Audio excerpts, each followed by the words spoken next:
시간은 이렇게 마무리가 됐고요. 이제 두 번째 시간으로 저희가 잠언하고 전도서를 조금 살펴보려고 하는데, 우리 이 시간을 또 다시 한번 우리 요걸로 한번 시작해 보도록 하겠습니다. 이번엔 요걸로 할까요? 오랜만에 요거에서 요걸로 바꿔볼까요? 요걸로. 저희 옛날에 토요성경 때 했던 것처럼 이렇게 한번 바꿔보기로 지금 목사님 제안해 주셨으니까 한번 그렇게 해보도록 하겠습니다. 네. 그럼 제가 할까요 이번에? 네, 목사님 하실 네, 차례입니다. 제가 하겠습니다. 네, 시작하겠습니다. 수요 다스다. 감사합니다. 너무 이거를 잘해주셨습니다. 더 잘해주시는 것 같아요. 이게 더 잘해주시는 것 같아요. 다음번에 이걸로 할까요? 네, 좋습니다. 제가 잠언에 대해서 먼저 여러분들께 간단하게 한번 말씀을 드려보도록 하겠습니다. 우리 첫 시간에 처세 문학과 성찰 문학이라는 것에 대해서 들으셨습니다. 영어로는 Prudential Literature와 Reflective Literature라고 하는데요. 잠언은 이 중에서 어느 쪽에 속한다라고 아까 목사님 얘기해 주셨는데 기억나십니까? 예, 정확하게 기억하시네요. 처세 문학에 해당합니다. 네. 잠언의 주된 내용이 이제 그런 내용들이죠. 거기 보시면 4절 말씀, 5절 말씀 제가 인용을 해놨는데, 어리석은 자를 슬기롭게 하며 젊은 자에게 지식과 근신함을 주려고 한다, 이렇게 적혀 있습니다. 그래서 여기 보시면 어리석음과 젊음이 동의어로 사용되고 있습니다. 여러분, 왜 어리석음과 젊음이 동의어로 사용되고 있을까요? 옛날 사회에서는 아직 철이 덜 들어서, 정확하게 또 이렇게 네, 아직 철이 덜 들어서 맞는 말씀입니다.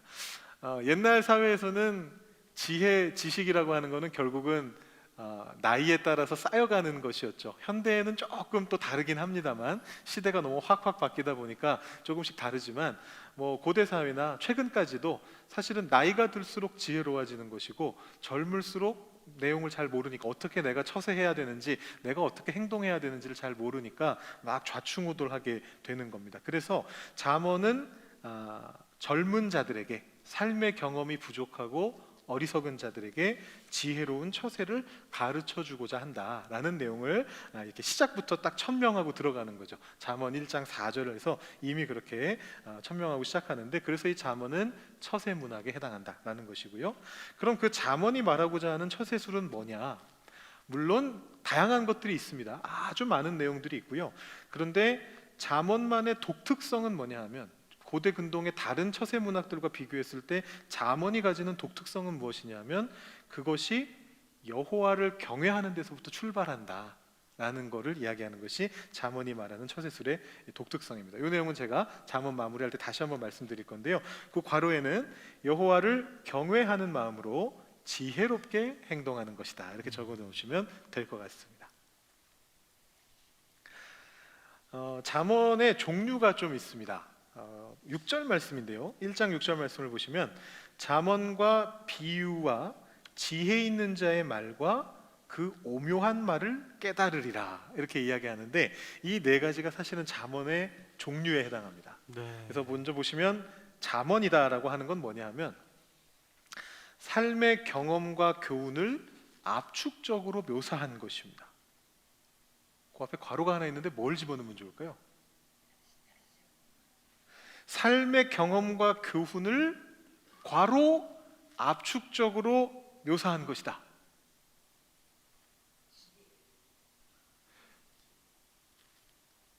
사실은 압축적으로라는 말에 들어가 있는 말이긴 한데요. 네. 굉장히 너무 쉬운 말이라서 들으시면 깜짝 놀라실 텐데, 짧게입니다. 짧게. 짧게 압축적으로 묘사한 것. 짧게라고 쓰기 너무 귀찮으시면 확이라고 적으셔도 될 것 같아요. 확 줄여놓은 것이라고 이렇게 보셔도 될 것 같습니다. 그럼 일단 잠언은 짧은 거네요. 여기서 말하는 잠언은 짧은 거라고 보시면 좋을 것 같고, 대체로 어떤 형식을 취하고 있느냐 하면 두 파트로 구성되어 있는 한 문장으로 표현이 됩니다. 여러분, 잠언에서 가장 많이 보시게 되는 내용들이에요. 특히 10장부터 22장 사이는 전부 다 이걸로 되어 있습니다. 계속 한 문장 한 문장이 내려가는데, 각 문장이 같은 주제를 담고 있는 두 개의 파트로 된 한 문장으로 구성이 되어 있습니다. 예시를 들어보죠. 11장 1절 말씀 보시면, 속이는 저울은 여호와께서 미워하시나, 이게 아파트고요. 공평한 추는 그가 기뻐하시느니라. 이게 뒷파트입니다. 비슷한 주제인데 조금 다르게 표현하고 있는 그러네요. 거죠. 근데 이제 앞에 거는 안 좋은 것, 뒤에 거는 좋은 것 이렇게 뒤집어서 표현하는 경우를 반어 병행이라고 합니다. 그 뒤에 괄호에다가 반어라고 적어주시면 돼요. 반대말, 반어, 반어법 할 때 그 반어입니다. 네, 그래서 서로 반대되는 단어들로 구성돼서 문장으로 구성해서 같은 주제를 표현하려고 하는 것이 이 반어 병행법입니다. 그 다음에 또 하나의 방식은 15장 30절 같은 방식인데요. 눈이 밝은 것은 마음을 기쁘게 하고 좋은 기별은 뼈를 윤택하게 하느니라. 앞에 문장하고 뒤에 문장이 같은 내용이죠. 이거는 동의, 같은 말, 동의어 할 때 동의 병행이다 이렇게 적어주시면 되겠습니다. 동의 병행, 같은 말을 두 번 반복함으로써 더 뜻을 강조하는 방법. 그 다음에 세 번째 18장 10절 말씀인데요. 여호와의 이름은 견고한 망대라 의인은 그리로 달려가서 안전함을 얻느니라. 일단 반대말은 아니고요, 그죠? 완전히 똑같은 말도 아니죠. 비슷한데 완전히 똑같지 않습니다. 이런 거를 뭐라고 얘기하느냐 하면 점층 병행이라고 합니다. 점층적으로라는 말 쓰시죠? 조금씩 올라가거나 내려가거나 할 때 쓰는 말이 점층이라는 말인데 이 경우가 그런 겁니다. 여호와의 이름이 견고한 망대다라는 걸 먼저 알려주고 거기에서 플러스로 의인은 그리로 달려가면 안전함을 얻을 수 있다라는 것을 알려주는, 이렇게 추가적으로 늘려주는 그런 방식을 점층 병행이라고 합니다. 그래서 이제 잠언이라고 하는 거는 요런 크게는 이렇게 세 가지가 있는데 보통 두 가지 방법으로 두 부분으로 하나의 주제를 묘사하는 짧은 문장이 잠언입니다. 자, 두 번째는 뭐냐 하면 비유라는 것입니다. 이 비유는 뭐냐 하면 상징적으로 뭔가에 견주어서 말하거나 혹은 은근하게 암시하는 것을 말하는 것이 바로 비유입니다. 거기 예시가 몇 개 있는데 19장 12절 말씀 보시면 왕의 노함은 사자의 부르짖음 같고, 이 비유죠. 너무 정확하게 상징적인 표현을 쓰고 있습니다. 그의 은택은 풀 위에 이슬 같으니라. 풀 위에 있는 이슬이 풀을 자라게 만들듯이 왕의 은택도 사람을 자라게 하고 사람을 매일매일 먹여주는 것이다. 이런 식으로 우리가 비유로서 이해할 수 있게 만들어주는 표현이죠. 물론 요거는 위에 말하는 잠언에 해당하기도 합니다. 동의병행이기도 하고요. 그 다음에 그 밑에 27장 21절 말씀을 보시면 도가니로 은을, 풀무로 금을, 칭찬으로 사람을 단련하느니라. 사람을 칭찬으로 단련하는 것이 마치 도가니로 은을 단련하는 것과 같고 풀무로 금을 단련하는 것과 같다. 이런 식으로 비유적으로 나타내는 표현 방식이고요. 그 다음에 이제 3번 지혜 있는 자의 말이라는 게 있습니다. 이 지혜 있는 자의 말이라고 하는 것은 조금 더 긴 문장을 말한다고 보시면 되겠고요. 성경 안에 보시면 비교적 짧은 문장들로 잠언들이 구성되어 있지만 잠언 1장에서 9장이나 혹은 잠언 22장 이후의 말씀들은 그렇게 짤막짤막하게 구성되지 않고 좀 더 길게 구성된 말씀들이 있습니다. 그래서 조금 상대적으로 긴 말씀들이다라고 보시면 되겠고, 그 말씀들이 아마도 이건 뭐 확실한 건 아니지만 지혜 있는 자의 말씀이라는 얘기는 약간 인용한 것이다, 내 얘기가 아니고 주변에 있는 다른 사람의 말에서, 다른 유명한 사람의 말에서, 다른 지혜 문학에서 인용해 왔다라는 그런 취지로 받아들이셔도 될 것 같습니다. 그래서 거기 22장에 몇 가지 예시를 제가 들어놨는데 그건 뭐 읽어보시면 내용은 금방 파악하실 수 있을 것 같아요. 우리 굉장히 공감 가는 내용도 있고요. 맨 끝에 보시면 남의 빚에 보증을 서지 말아라. 굉장히 공감 가는, 만일 갚을 것이 내게 없으면 너의 누운 침상도 빼앗길 것이라. 아주 듣는 순간 등골이 서늘해지게 만드는 그러네요. 이런 메시지가 있습니다. 이런 게 이제 지혜 있는 자의 말이고요. 마지막으로 오묘한 말, 또 다른 표현으로 바꿔본다면 뭐라고 적으면 좋을까요, 여러분? 영어로 하면 리들이 됩니다. 리들. 오묘한 말, 수수께끼라고 거기 괄호에 적어주시면 되겠습니다. 수수께끼. 성경 안에 잠언에 보면요, 수수께끼 같은 말들이 나옵니다. 대표적으로 주로 30장에 많이 나오는데요. 잠언 30장 말씀을 보시면 시작부터 굉장히 놀라운 얘기들을 합니다. 나는 다른 사람에게 비하면 짐승이라, 나에게는 사람의 총명이 있지 아니하니라 하면서 이제 이야기를 시작하는데, 결론은 뭐냐 하면 4절 말씀을 얘기하고자 하는 건데요.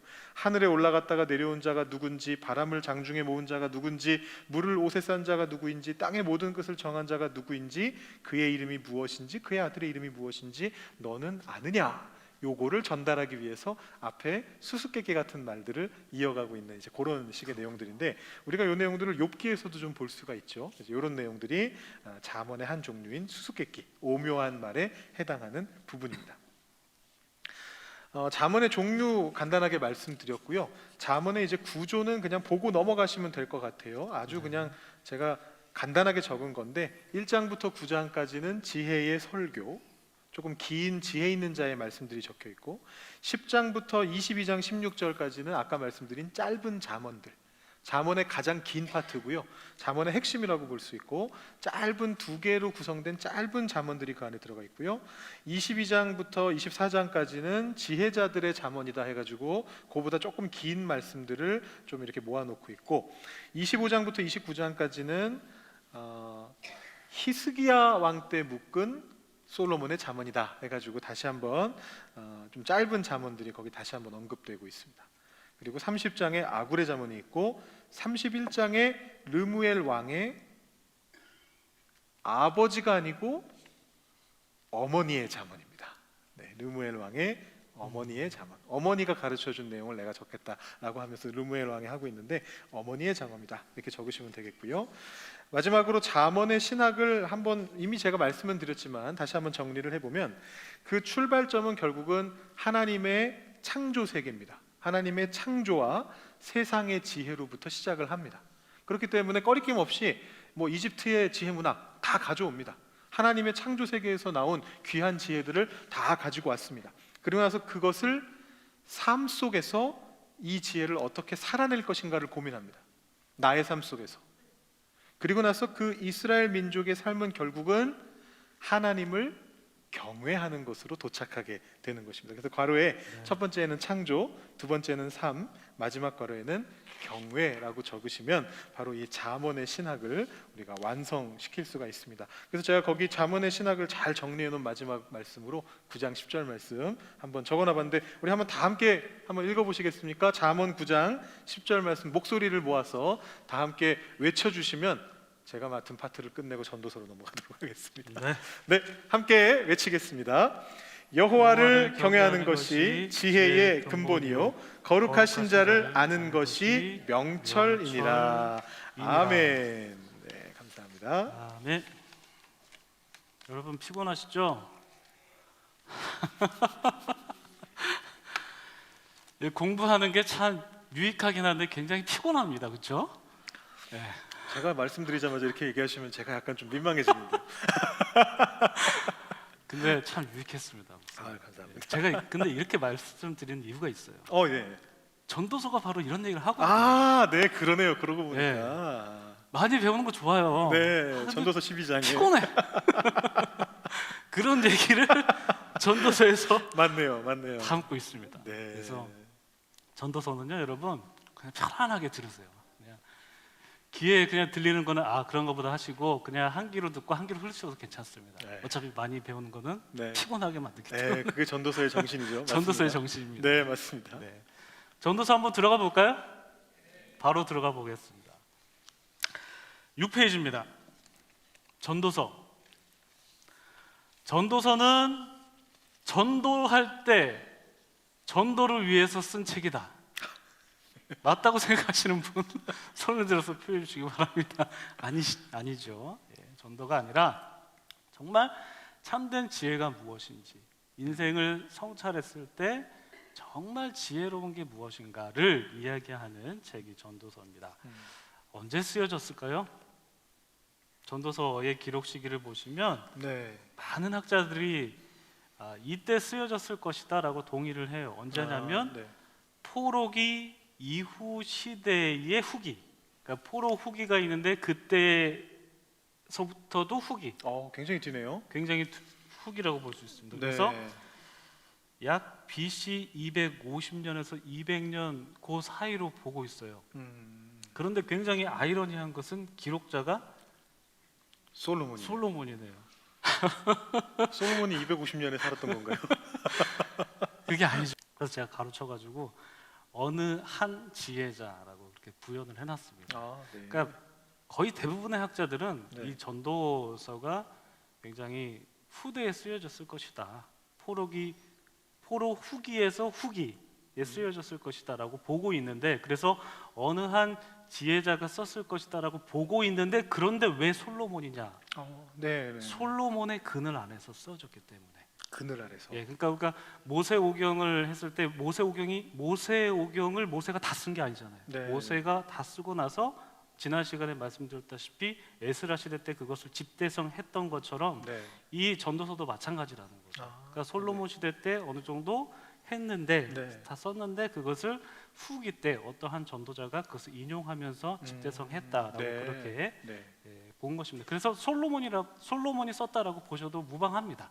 예, 다만 그것을 학문적으로 좀 분석했을 때 기록 시기가 이때다라는 것을 여러분들이 그냥 참고적으로 모르셔도 돼요. 그냥 참고적으로 그런가 보다 하시면 될 것 같습니다. 그런데 이 읽는 시기가 있어요.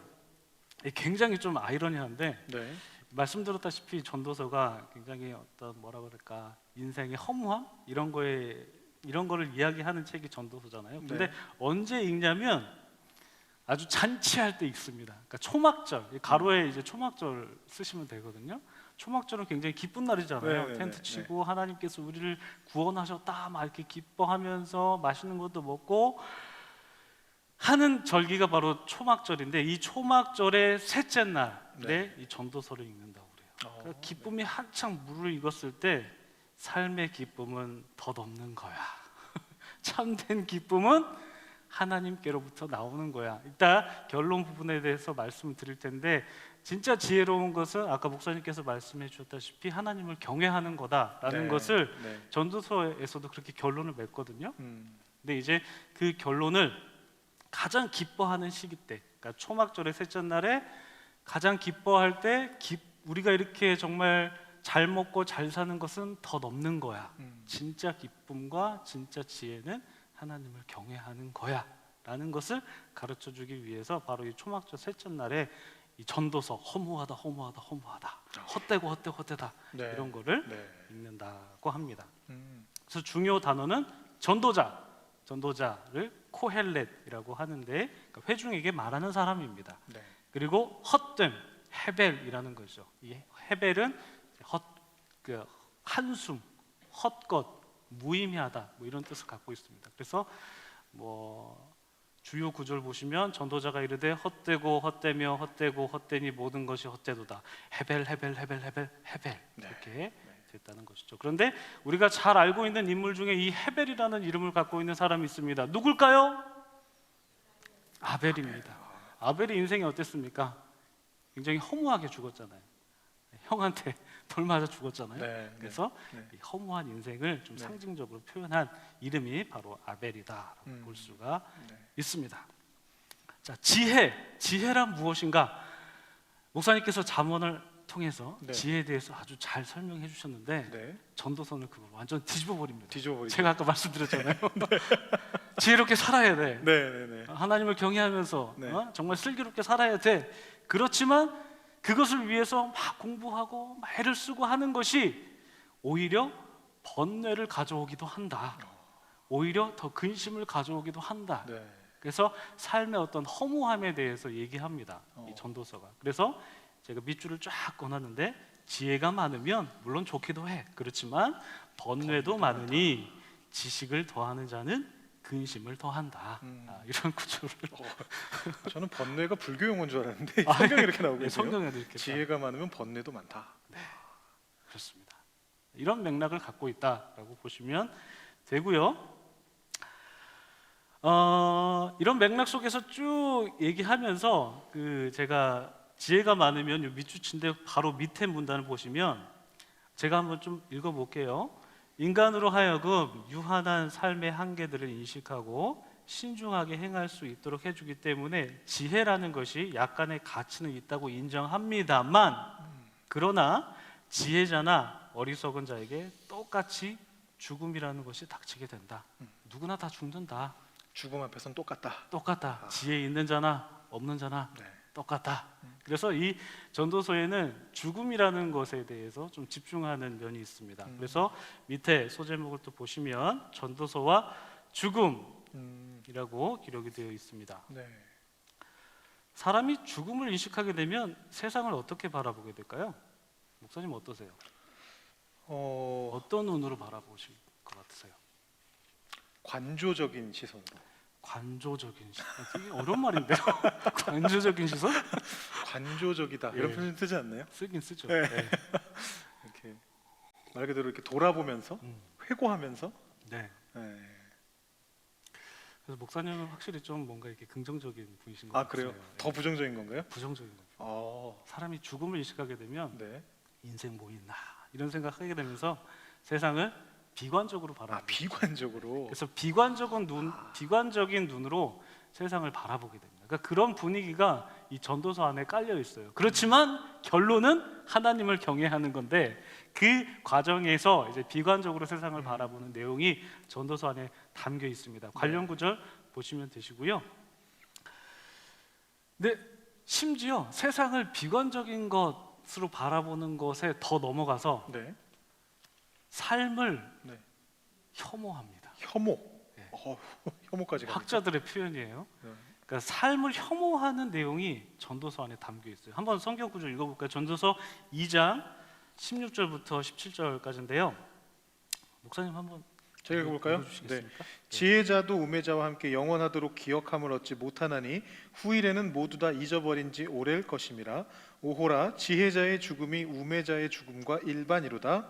이러므로 내가 사는 것을 미워하였느니. 네. 사는 것을 미워했어요. 어차피 지혜롭게 사나 우매한 자처럼 살아가나 네. 어차피 다 똑같아. 굉장히 깊이가 있네요. 네. 저 같으면 우매자나 지혜자나 똑같으면 아 이제 우매하게 살아야겠다 이런 생각할 것 같은데 삶 자체를 미워했다 이렇게 나오는 네. 거 보니까. 그러니까 내 삶 자체를 미워. 네. 그렇게 삶에 대한 좀 약간 혐오스러움. 내가 내 삶을 혐오한다. 네. 지혜롭게 살아가지고 노력했던 내 삶이 무슨 의미가 있느냐? 예. 약간 네. 이런 느낌이 담겨 있는 거죠. 네. 그렇고요. 그리고 삶의 태도는 또 어떻게 취해야 되느냐라고 가르치냐면 살아있는 동안 최선의 삶을 살며 현재를 누릴 것이지만 또 현재는 또 누리라고 그렇게 가르쳐요. 네. 누릴 것이지만 네. 미래를 내다보려고 애쓰지 말라. 미래는 어차피 내다보지 마라. 미래라는 것은 우리의 영역이 아니다라고 네. 하면서 네. 삶을 오늘을 즐겨라. 오늘을 즐겨다. 딱 그겁니다. 까르페 디엠. 까르페 디엠. 네. 그렇군요. 제가 목사님 하셔야 되는 거 제가 낚아챈 거 아니죠? 아니요. 잘 말씀해 주세요. 혹시 까르페 디엠 얘기하시려고 준비하고 계셨나요? 아니요, 준비는 안 했고요. 그렇습니까? 아, 예, 다행입니다. 네. 네. 그런데 이런 이제 까르페 디엠도 말씀해 주셨는데 네. 이렇게 현재를 즐겨라라는 이런 어떤 시대 정신이라고 해야 될까요? 이런 시대 정신이 사실 그리스 철학하고 굉장히 맞물려 있는 거거든요. 그렇군요. 또. 네. 네. 그래서 아까 이 전도서가 쓰여진 시기가 네. 기원전 250년부터 최종적으로 완성된 최종적으로 시기가. 완성된 시기가 예. 이제 기원전 250년부터 200년 사이인데 그때는 이제 그리스가 거의 뭐 네네네. 그리스 문화가 융성했던 그렇죠. 그런 시기잖아요. 예. 그래서 이 전도서가 물론 솔로몬을 토대로 해서 그것을 기초로 해서 쓰여지긴 했지만 네. 그렇지만 이 헬라의 문화도 어느 정도 좀 반영되어 있을 것 같다라고 그렇게 네. 보는 거죠. 네. 단적인 예로 여러분 그 제가 그림을 좀 준비를 해봤는데요. 네. 굉장히 유명한 그림이죠. 라파엘로의 그림이고요. 아테네 학당이라는 제목입니다. 프레스코화로 그려졌고 네. 바티칸 박물관에 있다고 하는데요. 가운데 두 사람이 딱 있죠. 가운데 두 사람 보이십니까? 네, 보입니다. 보이시죠? 네. 한 사람 왼쪽에 있는 사람은 네. 손가락을 위로 이렇게 잘 안 보이는데 위로 가리키고 있거든요. 네, 이렇게 하고 있네요. 위로 가리키고 있고 네. 오른쪽에 있는 사람은 손을 이렇게. 밑으로 네. 하고 있습니다. 네. 이 가운데 있는 두 사람이 누굴까요, 여러분? 왼쪽에 있는 사람은 플라톤이라는 철학자입니다. 플라톤. 네. 이 플라톤의 핵심 철학이 바로 이데아 세상이잖아요. 네. 네. 우리가 보이는 모든 것들은 다 그림자에 불과해. 우리 눈에 보이는 것, 의자, 목사님, 그리고 컵 이런 것은 다 이데아의 세계에 있는 그림자에 불과해. 네. 핵심 본질은 네. 이데아에 있어. 아. 예. 그래서 이 플라톤이 손가락을 위로 가리키는 겁니다. 그런데 이 플라톤의 제자가 누구냐면 아리스토텔레스. 아니 이렇게 해서 옆에 있는 애가 아니죠. 젊으신 분이. 옆에 있는 이 철학자가 아리스토텔레스예요. 그러니까 스승이 이데아론을 가르쳤다면 이 제자는 현실 세계를 네. 가르친 거예요. 사람의 이성이 중요하다. 그리고 사람이 이 세상을 살아가는데 윤리가 중요하다. 그래서 이 아리스토텔레스는 손을 밑으로 이렇게 향하고 있습니다. 한 사람은 이데아, 한 사람은 현실. 이런 상황 속에서 그 밑에서 지금 계단에 이렇게 걸쳐 앉아가지고 네. 앉아 있는 사람이 있죠. 네. 이름이 거기 적혀 있는 것 같은데. 네, 저기 적혀 있습니다. 이름이 바로 이제 디오게네스라는 사람인데요. 어떤 사람은 막 이데아가 중요하다고 하고, 어떤 사람은 아니다, 이성이 중요하다, 현실이 중요하다라고 하지만 네. 디오게네스는 다 필요 없어. 전도서 그게 느낌으로. 뭐야? 전도서 느낌으로. 전도서 느낌인 거죠. 네. 그래서 지금 자세도 그런 자세로 그려져 그런 있는 자세 거예요. 있는 거. 인생 즐기는 거지.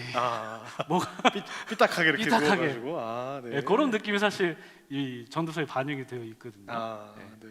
그래서 이 디오게네스를 따르는 사람들이 네. 만든 학파가 이제 견유학파. 이 견자가 이제 개견자죠. 네. 약간 개처럼 살아서. 개처럼 사는 약간 네. 사람의 본성에 따라서 살아가야 됩니다. 네. 그래서 이 디오게네스에 관련된 굉장히 유명한 일화가 있죠. 네. 저도 뭔지 알 것 같습니다. 예, 그 저기 누구죠? 알렉산더 대왕이 네. 디오게네스 앞에 딱 가가지고 당신 뭐가 필요합니까? 그러니까 좀 비켜주시죠. 좀 비켜주십시오. 햇빛 가리지 가리지 말고 말고 좀 비켜주시죠. 비켜주십시오. 네, 라고 맞습니다. 했던 사람이 바로 디오게네스입니다. 네. 그래서 이 전도서에는 이러한 헬라적 개념들이 녹아 있지만 어느 정도 영향을 주었겠지만 그렇지만 전도서가 이 헬라 철학과 다른 것은 네. 하나님이 인간사를 주재하신다는 그런 확신이 담겨 있습니다. 네. 그러니까 세상 철학과는 다르다라는 네. 것을 네. 이 전도서가 말씀하고 있다라는 것이죠. 네. 그래서 또 전도서의 또 유명한 내용 중에 하나가 시간에 관련된 내용입니다. 모든 때는 다 정해져 있고 하나님께서 그 때를 정해 놓으셨다라는 것 볼 수가 있고요. 그리고 전도서의 이제 결론으로 가게 되면 아까 목사님이 해주신 잠언의 결론과 똑같습니다. 네. 인생이 허무하고 인생이 어차피 죽어서 뭐 공부도 필요 없고 뭐 지혜도 필요 없고 다 그렇게 하지만 그렇지만 일의 결국을 다 들었으니 그럼에도 제일 중요한 것은 하나님을 경외하고 그의 명령들을 지키는 것이 진정한 이 허무한 삶 속에서 지켜야 되는 최고의 가치다 라는 것을 전도서가 그렇게 딱 말씀 마무리 짓고 끝납니다. 너무 좋습니다. 목사님 철학 전공하셨죠? 네. 어쩐지 아까 설명하시는 게 너무 알아듣기 편하게 설명하셔가지고 네. 대단했습니다. 감사했습니다. 네, 그러면 이렇게 인사드리도록 하겠습니다. 감사합니다.